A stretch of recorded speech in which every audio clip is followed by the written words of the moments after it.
Hi everybody, this is Shauna from shauna.plans on Instagram and here on YouTube. Today I'm going to do a little tutorial video with you on how to take your files out of Etsy and get them into Goodnotes. So I will make sure to link any kits that I use in the description for you. If you have any questions about what I did or need some help with it, let me know, send me a message. And I think that's it. So let's dive right in. Now, when you're downloading files from Etsy, you can't use the app. You have to go into Safari.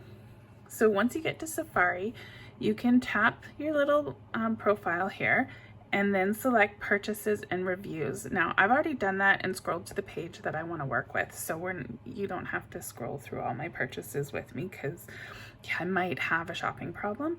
The kit that I want to show you today is one of these daisy kits from Pink Punch Studios. I bought a ton of kits last weekend. It was the DPA sale. I'm not proud, but I am excited. I can't wait to use them all, and I still haven't got them all set up in my Goodnotes. So we're gonna do one of these daisy kits, but while I'm here, I just want to take a minute to talk about reviews. You can see I haven't done my reviews yet. I usually save them up and do like a whole big huge batch every couple months or so, but it's really important to the designers to make sure you submit 5-star reviews for their shops. They work so hard for us making new, creative, beautiful artwork, and the least we can do is tap a star and write a quick comment for them. So make sure you don't forget to do your reviews. All right, so I'm going to go to the download files at the top of this purchase, and we're going to tap that. And so it opens up a screen and there's a little download button for each of the files. We're going to do one of these daisies. So I hit download and it loads, and then you can just tap download, and now the file's been downloaded to your iCloud. So easy. I'm going to show you again. This time when I hit download, I want you to watch this little arrow up here. It does a little bounce. There's a status bar underneath it, and for larger files, you can actually see that status bar fully filling up, but the arrow always bounces. So here, I'm going to do this daisy one. Now, when I hit the button, make sure you're watching that little arrow there. You can see that little bounce. That means the file's been downloaded. So now I have the pastel daisies and the primary daisies in my little download list. I can see them there. So we're done with Safari. I'm going to go to my iCloud files. So there's this folder here, and it automatically put it in, I'm on my iCloud drive, so it automatically put it to my downloads. Now there's lots of different ways you can do this. Lots of different shops use other tools like Google Drive for larger files or Dropbox. So those are a little bit different. I'm showing you this one right now. It's for the smaller files. It's super easy. But you can see in my downloads folder now, there's pastel daisies and primary daisies. So it's there and ready for me to use. Now these are zip files. So if you just tap it, it will unzip. See this new folder opened up? So there's the 10 primary daisies. And once it's done, it moves to the top because I have mine sorted by date. So the most recent file is always at the top. And that's what works best for me. So if we tap into it, you can see there's the PNGs that I just got downloaded, and then Rochelle is kind enough to give us this little template with all of them on it, which I love, and I'll show you why. So now what we're going to do is I'm going to open up Goodnotes. I'm going to go back to the beginning. The way I organize my files, I have my planners all at the top. I have it also, I keep my Goodnotes sorted by name, alphabetical, and I have my planners at the top with little asterisks at the beginning, so they're always at the top. And these are all the planners that I use regularly. I have work, planning, my dailies. I love all the different planners, so I make a purpose for all of them. And then I have folders for each of the shops. This is how I like to organize it. Everybody has different ways, seasons, holidays, however you want to do it. But I have a Pink Punch folder here. It's alphabetical order. I went too far. There we go. And then within it, I sometimes have subfolders. Like I have a ton of covers that I like to use in the KISS planner. So I have a covers folder and then all my stickers. So I need a daisies sticker book now. So what I'm going to do is I'm going to create a new sticker book. So we're going to say a new notebook. Now, for sticker books, I like to use the grids, the squared paper they call it, and I like to use it off-white. Just it helps the stickers stand out because a lot of them have white outlines on them, so this keeps it consistent for me. Now, when I was looking at the sticker kit, it looked like a landscape orientation would probably work better. So I'm going to pick the off-white squared landscape. I don't want to cover because I want the stickers to be the first thing I see when I'm scrolling through my folder. And we're going to name it Daisies. So now let's create this notebook. Did that work? There we go.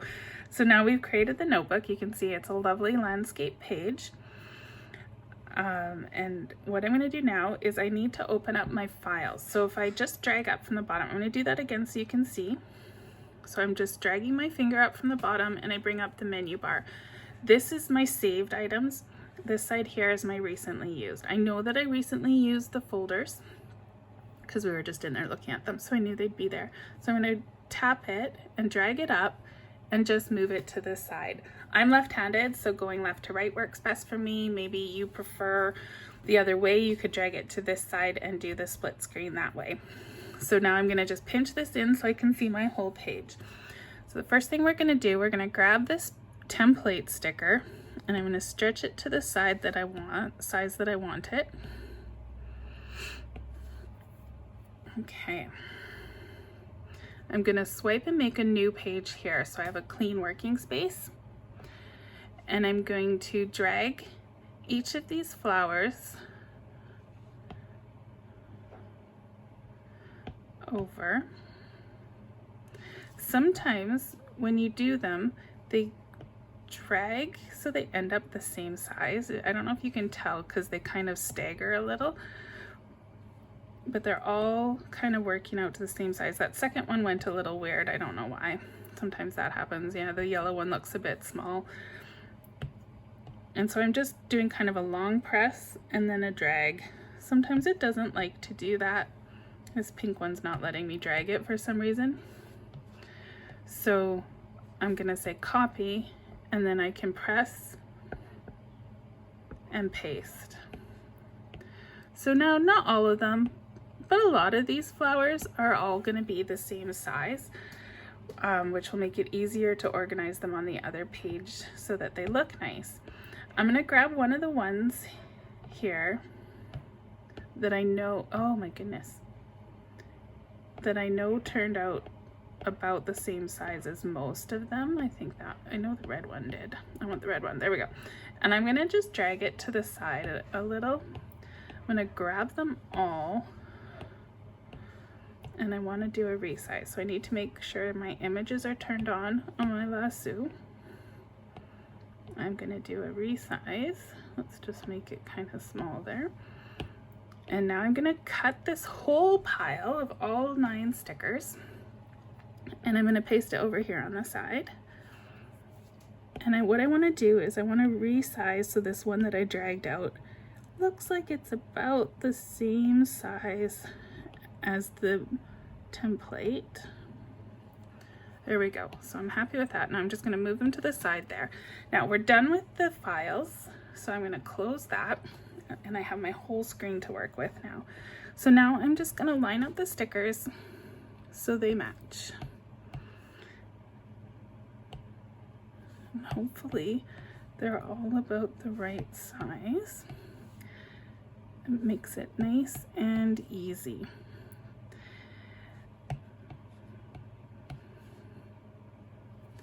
So because we did them all in one big batch on the resize, we don't have to do a lot of fiddling. Now I knew this one was a little bit on the small side.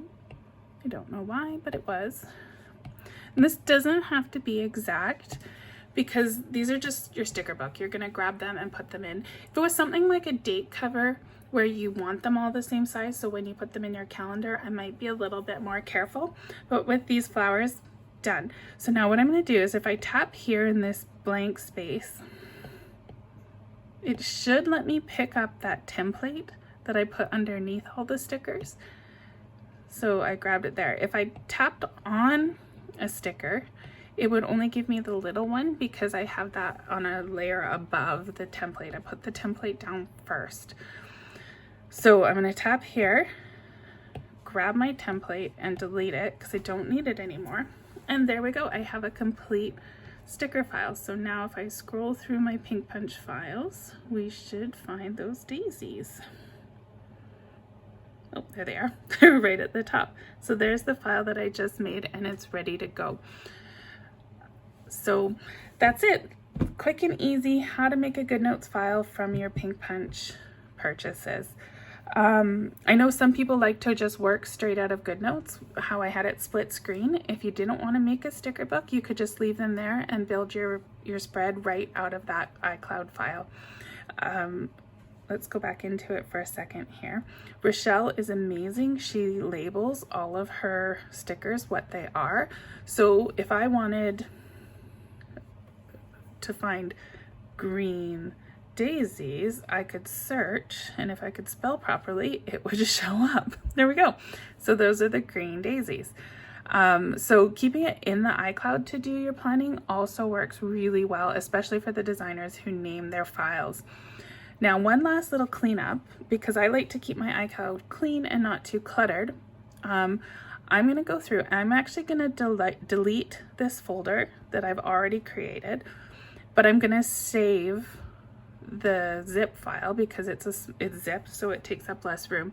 And I have an installed folder in my iCloud drive. So here's installed. So I'm just going to save it here so that if my Goodnotes ever crashes, oh, I've already done it once, we'll just say replace. If my Goodnotes ever crashes, I still have all the files in my installed. I don't need to go to Etsy and re-download them all or find them in other ways. So my install folder is kind of my backup, so I don't have to worry too much about backing up my files. And I think that's it. That's all I got for you. And let me know if you have any questions, and I'll see you soon. Thanks. Bye.